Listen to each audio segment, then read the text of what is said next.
Delay and deflect, that has been one of her biggest strategies to date, and she did it again. Hello, my fam. It is Perez, the queen of all media, the original influencer, and your number one source for everything It Ends With Us saga. As I shared with you earlier, today, Jed Wallace, the social media expert hired by Team Baldoni last year, was dismissed from the Narcissist Next Door's lawsuit. Yay, a win. But the judge ordered his dismissal without prejudice and gave Blake Lyerly until the end of this month to file yet another amended complaint to bring Jed Wallace back into this mess. This mess, which is separate from the litigation that Wallace and the wife of Scarlett Johansson's ex-husband have going on in Texas. The judge ruled jurisdiction did not apply to Jed Wallace in the federal lawsuit. Well, as a result of Jed Wallace being dismissed from the lawsuit today, Team Subpoena Serena was trying to use that to get the deposition scheduled for tomorrow delayed. The judge, understandably, was not down with that last-minute request, so today, a very active day, there was an emergency hearing scheduled. That happened, and it was explosive.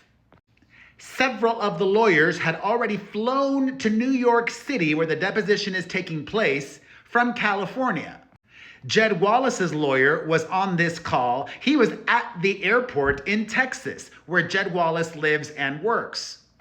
The dismissal caught everyone by surprise this morning, and even though Jed Wallace was dismissed, his lawyer still wanted to sit in on the deposition. And the garden variety actress was not down with that. No. So, Judge! Lil Bump Lively's lawyers argued to the judge that she would only sit for one deposition, and that would be only 7 hours long. So they went to the judge asking for an order that tomorrow's deposition would be the only one, or that it would be rescheduled. And not surprisingly, Judge Lying Lyman seemed very sympathetic to his bestie. Judge Lyman asked Michael Gottlieb, the lawyer for Blake Ruin Your Livelihood, if they'd offered any other dates to the parties. The Wayfarer parties, as I mentioned, some of whom were already in New York, their legal team, were not happy with that, especially given the fact they argued that Blackface Blake is very wealthy and lives in New York City. The judge said, "What is the harm of putting off the deposition for a few weeks until we know who is in the case?" Kevin Fritz, representing the Wayfarer parties, said, "We intend to elicit testimony, then serve additional requests." Chip Babcock, the lawyer for Jed Wallace, told the judge, "I'm at the airport, Your Honor. Our idea was to attend tomorrow, and if we had more questions, notice another deposition." No. The judge even suggested amending Litigious Lively's complaint tonight so that Jed Wallace's lawyer could attend the deposition tomorrow. That is, assuming that Vander Crookson is going to amend her complaint to bring Jed Wallace back into the fold. She may just decide to let the situation play itself out in Texas. That lawsuit between her and the Digital Samurai that is ongoing. The judge then ordered all the parties to meet and confer. They took a break, they got back on, and the lawyer for Wayfarer noted that 3 attorneys have already flown in from California and the clients are mid-air, meaning perhaps Justin or some of the other Wayfarer parties might be at the deposition tomorrow, which is scheduled to go on. Everybody in the meet and confer seemed to have worked things out. Jed Wallace's lawyer will ask very limited questions, if any, during the deposition. It's TBD, but it seems like the Lively parties, her, are going to file a dummy complaint, a placeholder complaint tonight, and that will officially bring Jed Wallace back into the fold. There was a lot of really complicated legalese happening. The judge said, I'm going to give you leave to file an amended complaint. It can be identical. The whole purpose is just to allow Jed Wallace's lawyers to legally be at the deposition.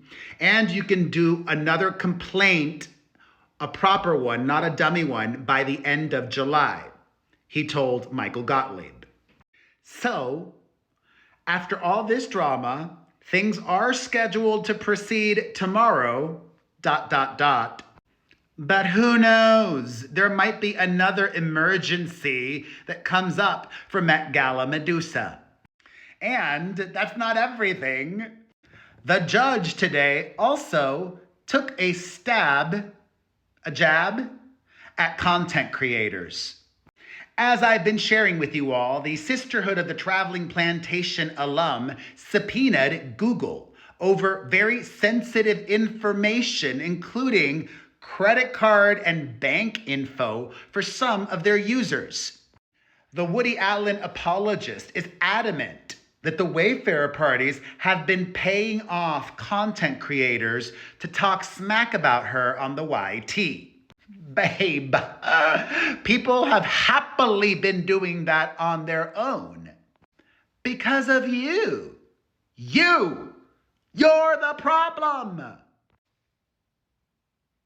So, there was a motion to quash filed that hit the docket anonymously. And the judge did not like that. He said in his ruling today, the clerk's office has notified the court that it has received a motion from the anonymous owner of a certain Y to the T account to quash a subpoena issued to Google seeking information regarding that account. The motion is captioned with the case number of this action. It was submitted anonymously by email to the pro se filing office and does not contain information identifying the movant. Parties in federal court generally must identify themselves by name unless a court has determined that the party's interest in anonymity outweighs the public interest in disclosure and any prejudice to the opposing party.